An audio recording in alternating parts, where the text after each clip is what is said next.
Hi, welcome, welcome. Here we are in the new art. We're going to talk about youth and art and carousel and love and death and all these big things. So let's get started. So yeah, when we talk about mid-cult, sort of middlebrow culture, but with artistic quality. And there are some criticisms of this, and people who ask things like, is it art, often come from a really classist perspective. It is possible to find beauty and artistry and meaning in all kinds of spaces. However, we'll talk about these conversations a little bit so you understand where people are coming from. So borrowing from art to lend artistic quality to middlebrow works. And of course the quote is that, this debasement masquerading as the genuine article. And Rogers and Hammerstein given as an example. So if you're thinking about opera as like capital R-A, real art, then something like a musical that is better than most musicals would qualify. As sort of pretending to be art without the kind of artistry in it. I don't agree with that, and many of you will probably not agree with that. But there are still people who don't like things that are entertaining. And they don't like anything that is self-consciously looking to sell tickets and buy an audience. There's an assumption that there is something anti-art about commerce. Of course, people need to buy books and buy tickets to go see plays. That's reality. Not everything can be, high modernism. But speaking of high modernism, that songbook and standards era that, kind of came right before Oklahoma, Carousel, etc., that wasn't high art either. A lot of it's like, witty songs about falling in love. And if you think about high modernism, people like James Joyce, books like Nella Larsen's Passing, writers like William Faulkner, these are intense writers who are intentionally difficult. And Cole Porter isn't intentionally difficult. However, George Gershwin, who, wrote some pretty, entertaining songs, also wrote Rhapsody in Blue, which is one of the kind of standard compositions of the 1920s, as, in terms of innovation in art.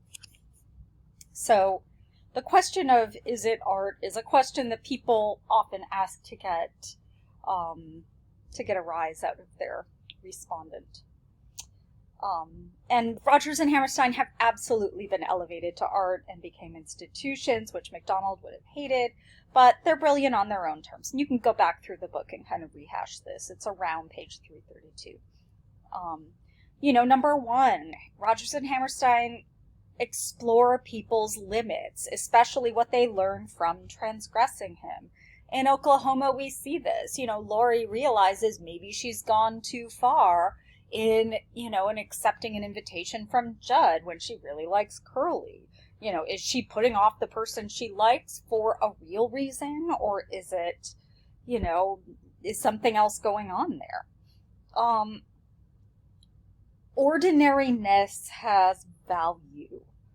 This is something that I talk about when I teach 18th century novels, that the 18th century, 1700s is really a time when you start to see, people like servants or, middle class people be the center of a novel or a play or entertainment. The play The London Merchant is about like a clerk and a sex worker. The fact that art can be about people who are not in the nobility, they're not wealthy, they're not fancy, they're just, average people existing. And, circling back to high modernism, James Joyce's Ulysses is kind of doing that. It's about a regular guy. The harshness and softness coexisting is something that I find really fascinating about Rogers and Hammerstein, that, like, within some people there is both love and violence, and, you know, the ugliness of the violence can't be erased, but the gentleness of love still exists in there. So trying to figure that out. Different definitions of masculinity. I mean, you have Judd, who's this sort of like angry, violent, weird farm guy, kind of an incel. And then you have the, you know, Curly as a sort of cowboy masculinity standard. But then you also have, you know, the peddler sort of coming in as a different kind of like suave, exotic, you know, seductive masculinity of something new and worldly. So there's a lot going on, and when we get to Carousel, it's the same kind of thing. You know, Mr. Snow and Billy Bigelow. You can sit and contrast them all you like. And also, finally, you know, even at their absolute humblest, what are the needs that people have? You know, obviously food and shelter and things like that, but family and love and some kind of self-respect or self-worth that seems to be running through all of these works. And these are all people who've lived through the Great Depression. You can certainly see how dignity and self-worth, even in poor circumstances, are important subjects for art. So yeah, let's talk about this because it's everywhere. It's in everything an English major reads, pretty much. Not everything, but a lot of the things an English major reads. Finding a husband for a beautiful young woman. You know, why? And I mean, for one, choosing whom to marry was often the only major life decision women would make. Some were able to choose whether to marry at all, and of course some could choose education and a career, but really not very many. But in general, though, this was the big choice women had. After marriage, you tended to try to have kids because that was expected. But this is why so many women characters are single and pretty and aged 18 to 22. Like, these are women with options. And you get to live that fantasy of choice vicariously for watching them on, you know, on stage, reading about them in a novel, etc. If you think of Jane Austen, like, that's the last choice you really have, is which guy you settle down with. And it's pretty common throughout a lot of works. And today this also persists to some degree. Women are most desirable as consumers when they're planning a wedding, when they're having their first child. You know, these milestones are the ones where they really kind of tug at the heartstrings. So let's talk about Carousel. There's a lot of anxiety following World War II when men come back. What should they do? Women have been out working. Men have been seeing God knows what, you know, out in the battlefield. It was a horrible, horrible war. And so this is right after World War II that Carousel lands. What makes a good husband and father? How do men learn how to be good men? I mean, there were men coming back to children they hadn't met yet after the war. Billy Bigelow as a carnival barker. And again, this is set before World War II. It's just bringing up the anxieties after World War II. You know, in the sort of pre-World War I era. Why is a carnival barker sexualized? What is it about the promise of fantasy? And if so, what fantasy is Billy providing? There's this sort of almost toxic fecundity or like destabilizing where everything is so fertile. You have songs like June is busting out all over. Carrie Snow ends up having like 1 billion children. You know, all of the, like, the fertility is exciting but also scary, which I kind of love that take. There's long summer evenings, the potential of chemistry, like we said, that persistence of youth there, staying up all night with someone, even just the time you spend together and the risk you take staying out all night is itself a kind of confession. Not understanding what love is. You know, they're able to sing about if I loved you, fantasize about what it would be like, and is that what people have sometimes instead of real love? Fantasies about love and sharing them. And sort of piggybacking on that, what kinds of connection do sustain people through life's challenges? And again, recalling Sondheim, who said Oklahoma is about a picnic, which is a little reductive, and Carousel is about life and death. And that is really true. I mean, Julie doesn't get to have very much happiness.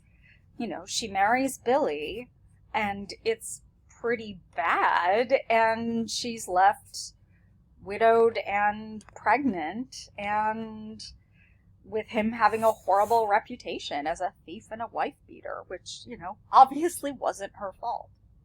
So there's a lot in this musical that's very dark, and how it comes out of there is kind of miraculous.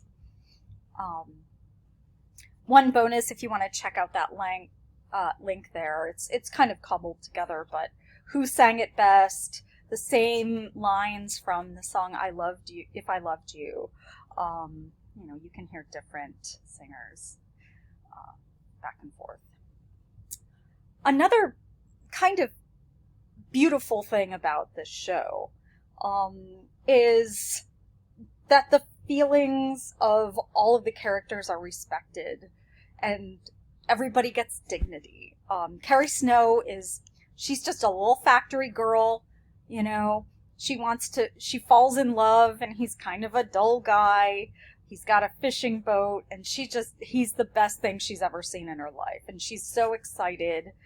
And her feelings matter. And she gets to have a song too. If you look at opera plots, you don't get a sort of, third chorus girl from the left showing what her real desires are. It's, the grand dames and divas get to have their moment in the spotlight. But Carrie deserves it too. And, that ordinariness, and this is a picture from a recent revival. You see the look she gives him. That's the best guy in the world, and we all deserve that. He's hers. It's not that he's going to be the number one guy in the whole world, but, he's the one she loves, and that makes him worthy. And I think there's something that we can all take away from that. And death. We said life and death, so here we are. So Billy dies relatively early in the show. It's not the big climax at the end. He in some ways gets the fate he deserves. He's a domestic abuser. He's a criminal. But at the same time, his mind was kind of limited. He's sort of lost. He didn't necessarily have the chance to make choices for himself. We sometimes talk about the good people whose lives are cut short, but we don't necessarily talk about the bad people who never have the chance to grow and make it up to others. If you know someone who you kind of wish you could tell off today, it would be nice if that person could make amends to you. And think about when people deserve another chance. It's a complicated thing. And of course, another way that this violence is revisited is that his daughter has to grow up tortured by her father's reputation and bullied by other kids. And there's the song, "You'll Never Walk Alone." If you have hope in your heart and hold your head high. Okay, but Billy kind of did that and it didn't work. But she does need confidence. Louise does. And he hopes that, he could have given her that. And he also helps Julie to feel less alone. So there's a small amend that is made at the end of the show. And that's kind of what I'll leave you with today. It's a fantasy come true. If you've ever seen the movie It's a Wonderful Life. Some, people brought back to Earth to see, what kind of a difference they made or didn't make. Yet it seems insufficient here. And just wondering why you think Rodgers and Hammerstein made this choice. All right, that's it for now. Bye.